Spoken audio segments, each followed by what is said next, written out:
Bismillahirrahmanirrahim. Assalamualaikum warahmatullahi wabarakatuh. Kami dari kelompok 7 kelas MPIE mata kuliah manajemen berbasis sekolah akan mempresentasikan tentang manajemen komponen-komponen sekolah 3. Adapun komponen yang pertama yaitu manajemen sarana prasarana pendidikan. Manajemen sarana prasarana pendidikan merupakan proses kerjasama pendayagunaan semua sarana dan prasarana pendidikan secara efektif dan efisien. Definisi ini menunjukkan bahwa sarana dan prasarana sekolah perlu didayagunakan dan dikelola untuk kepentingan proses pembelajaran di sekolah. Dalam mengelola sarana dan prasarana di sekolah, dibutuhkan suatu proses sebagaimana mestinya yang terdapat dalam manajemen pada umumnya, yaitu mulai dari perencanaan, pengorganisasian, penggerakan, pemeliharaan, dan pengawasan. Adapun proses manajemen sarana prasarana pendidikan. Yang pertama yaitu perencanaan sarana dan prasarana pendidikan. Perencanaan merupakan fungsi yang pertama yang harus dilakukan dalam proses manajemen. Perencanaan yaitu keseluruhan proses perkiraan secara matang, rancangan pembelian, pengadaan, rehabilitasi, distribusi atau pembuatan peralatan dan perlengkapan yang sesuai dengan kebutuhan sekolah. Proses yang kedua yaitu pengadaan sarana dan prasarana pendidikan, yaitu serangkaian kegiatan menyediakan berbagai jenis sarana dan prasarana pendidikan sesuai dengan kebutuhan untuk mencapai tujuan pendidikan. Proses selanjutnya yaitu inventarisasi sarana dan prasarana pendidikan. Inventarisasi dapat diartikan sebagai pencatatan dan penyusunan daftar barang-barang milik negara secara sistematis, tertib, dan teratur berdasarkan ketentuan-ketentuan atau pedoman yang berlaku. Proses yang keempat yaitu pengawasan dan pemeliharaan sarana dan prasarana pendidikan.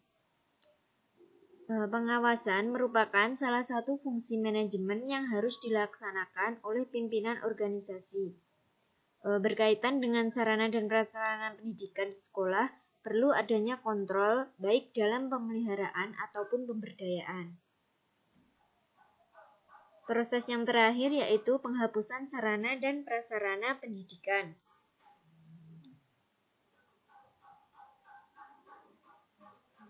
Yaitu kegiatan meniadakan barang-barang milik lembaga ataupun bisa juga milik negara dari daftar inventaris dengan berdasarkan perundang-undangan yang berlaku. Penghapusan barang ini bertujuan untuk mencegah dan membatasi kerugian yang lebih besar sebagai akibat pengeluaran dana untuk perbaikan perlengkapan yang rusak.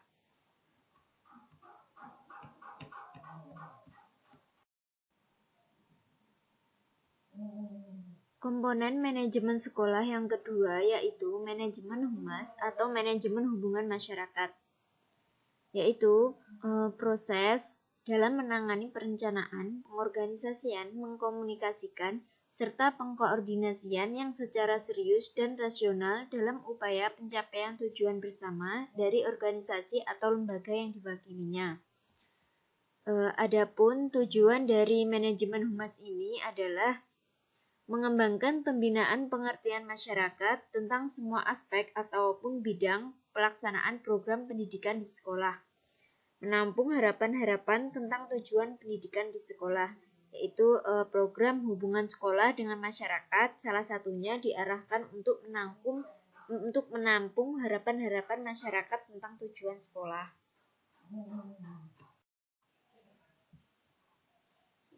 Manajemen komponen-komponen sekolah yang ketiga yaitu manajemen layanan khusus, yaitu merupakan suatu proses kegiatan yang memberikan pelayanan kebutuhan kepada peserta didik untuk menunjang kegiatan pembelajaran agar tujuan pendidikan bisa tercapai secara efektif dan efisien. Adapun bentuk-bentuk layanan khusus di sekolah adalah yang pertama, layanan khusus BK. Bimbingan dan konseling adalah pelayanan bantuan untuk peserta didik baik secara perorangan maupun kelompok agar mandiri dan berkembang secara optimal dalam bimbingan pribadi, bimbingan sekolah, bimbingan belajar, maupun bimbingan karir melalui berbagai jenis layanan dan kegiatan pendukung berdasarkan norma-norma yang berlaku. Selanjutnya yaitu layanan khusus perpustakaan. Perpustakaan sekolah sebagai kumpulan bahan pustaka, baik berupa buku maupun non-buku yang diorganisir secara sistematis dalam suatu ruang, sehingga dapat membantu para siswa dan guru dalam proses belajar mengajar di sekolah. Selanjutnya, layanan khusus laboratorium. Laboratorium dalam pelaksanaan kegiatan pembelajaran di sekolah merupakan salah satu faktor untuk memfasilitasi peserta didik dalam menerapkan teori yang telah diajarkan oleh guru dalam kelas. Laboratorium sekolah digunakan untuk melaksanakan praktek, eksperimen, meneliti, membuktikan teori-teori yang didapatkan di buku, dan sebagainya. Selanjutnya, layanan khusus ekstrakurikuler. Kegiatan ekstrakurikuler sebagai pendamping kurikuler di sekolah memberikan kesempatan kepada peserta didik untuk dapat mengembangkan potensi, minat, bakat, dan hobi yang dimilikinya di luar jam pelajaran wajib.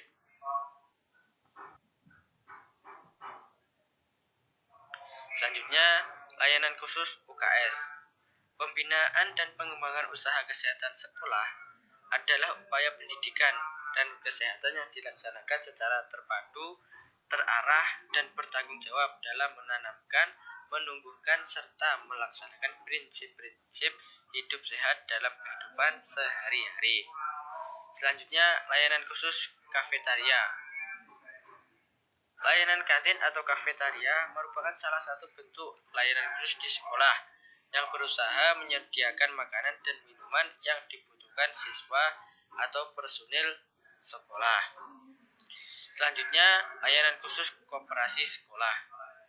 Koperasi sekolah sebagai langkah awal untuk menumbuhkan budaya koperasi dan bisa dijadikan sebagai wadah untuk memperlihatkan atau bahkan menjual hasil karya atau usaha peserta didik pada saat mengikuti mata pelajaran kewirausahaan di sekolah. Koperasi sebagai organisasi harus dapat bekerja dan melaksanakan kegiatan usahanya untuk mencapai tujuan sehingga bisa mandiri dan berdiri sendiri.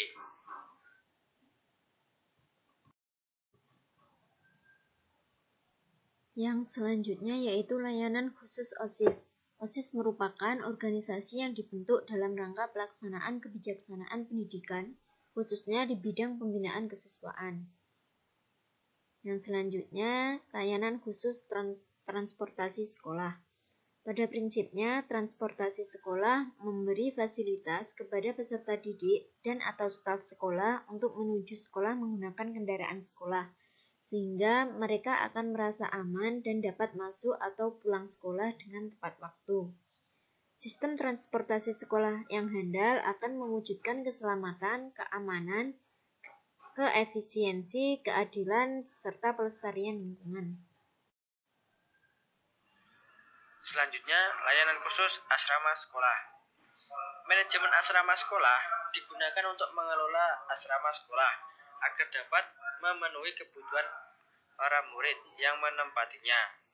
Selain itu, juga memenuhi kebutuhan para orang tua wali yang sudah memberi kepercayaan kepada sekolah untuk menitipkan anaknya di asrama sekolah yang bertujuan untuk membentuk anak agar dapat berpikir lebih dewasa dan juga lebih mandiri. Selanjutnya, layanan khusus kelas inklusi.